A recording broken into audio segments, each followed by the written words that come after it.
Good morning and welcome to Manna in the Morning. Manna in the Morning is an outreach program of the 70 West Church of Christ, and we are thankful that you have decided to be a part of our Bible study with us this morning. We will take about 10 minutes and we will try to focus our minds on God and on His Word and keep our minds focused throughout the day. You can also meet us at 9 a.m. for 2 minutes that will change your life, or at 7 p.m. for a message of hope, or at 9 p.m. for a Bible investigation. All of those things are put out every day so that you can study God's Word with us and that we can study God's Word with you. Let me invite you that if you are in our town, if you're visiting and vacationing here, come by and see us. We're located at 948 Airport Road here in beautiful Hot Springs, Arkansas, and we would love to be able to have an opportunity to meet you. And if you are a citizen in our town, come by and see us. We're located at 948 Airport Road in Hot Springs, and we would love to be able to see you too. We'd like to put a name with a face. We'd like to build a relationship with you, and we can't wait till we get an opportunity to see you in person. Let's begin our Bible study in Acts chapter number 9. As you and I look at Acts chapter 9, we look at that and we are instantly taken to the idea of Saul of Tarsus being converted to Jesus the Christ. And that's a great place for us in Acts chapter 9 to be taken. Matter of fact, the beginning portion of Acts chapter 9 starts with the conversion of Saul of Tarsus. But I'd like for us to stop at the first two verses of Acts chapter 9. Let's read. And Saul, yet breathing out threatenings and slaughter against the disciples of the Lord, went unto the high priest and desired of him letters to Damascus to the synagogues, that if he found any of this way, whether they be men or women, he might bring them bound unto Jerusalem. Now, I'm going to focus our attention in on one phrase, and I have that phrase circled in my Bible right here, and it's called any of this way. Any of this way. That doesn't make sense probably to us. The more accurate translation for us in our vernacular today would be any of those who would be living like Christians. Any of that way. Any of those who were living like Christians. Saul of Tarsus saw the church for which Jesus Christ gave his blood, that church that was established in Acts chapter 2, and that church that is still functioning today. Saul of Tarsus saw it as an affront to God. And here's why.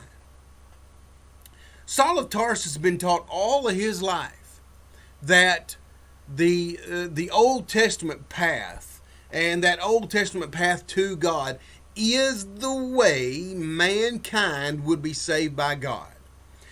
And for a majority of Saul of Tarsus' life, that was a true statement.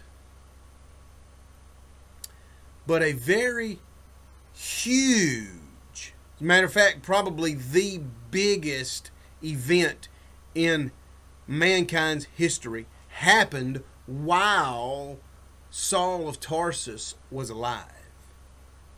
It was the death of Christ.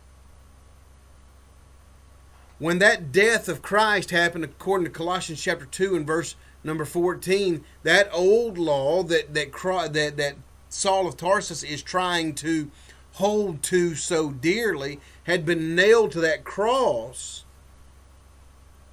making it no longer valid.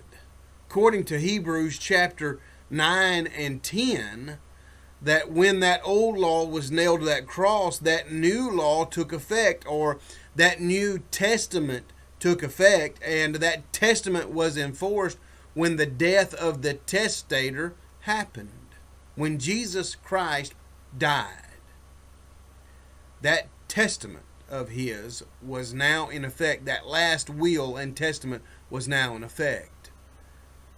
That old law had been nailed to that cross. That new law is now in effect.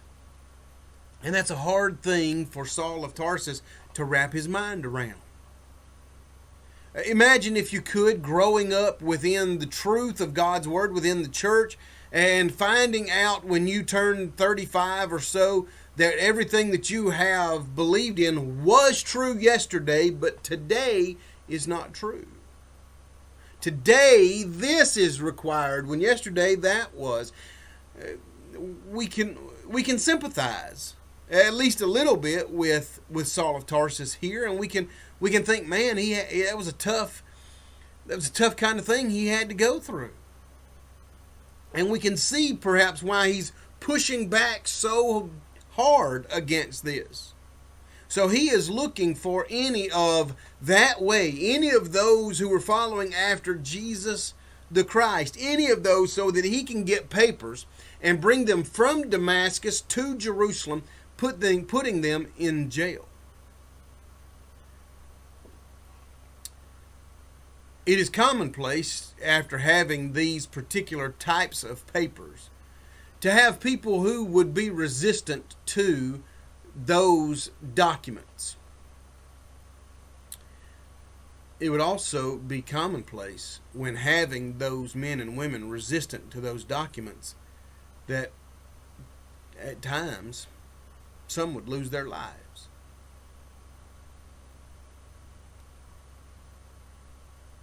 Saul of Tarsus would be responsible for this.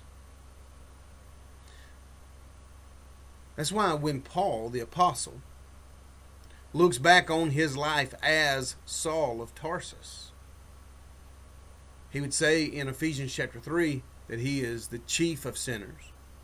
That's why he would say this grace is given to him and he doesn't understand why.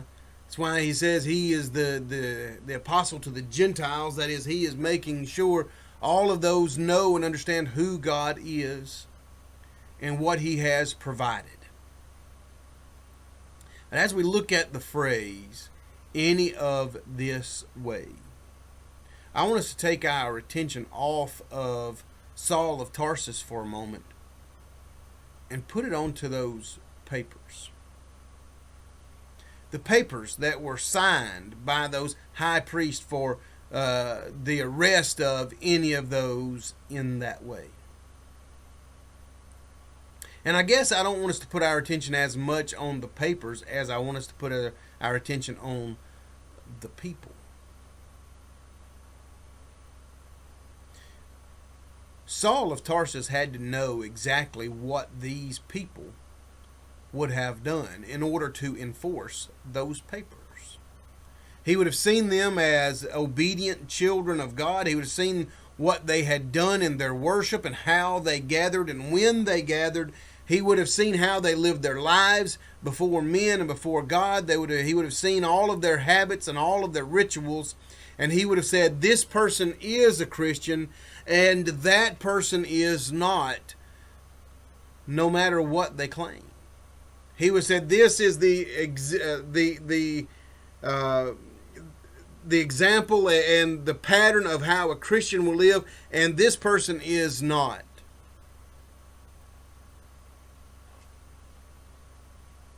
Which begs the question, if someone came to Hot Springs, Arkansas, and if someone had papers in order to arrest any of that way, those who were living like Christians, would there be enough evidence against me to arrest me? Would there be enough evidence against you to arrest you? It's an interesting question. As you and I look at it, and we have to conclude this, Christian, it's time for us to get living like Christians, isn't it?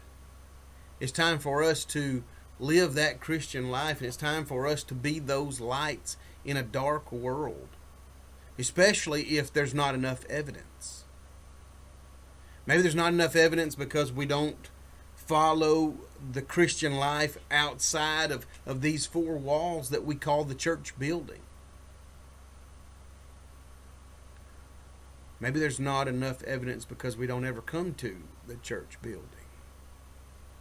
Maybe there's not enough evidence because we are Christian in name only, or by society's regulation of Christian only, and not by what the book would say.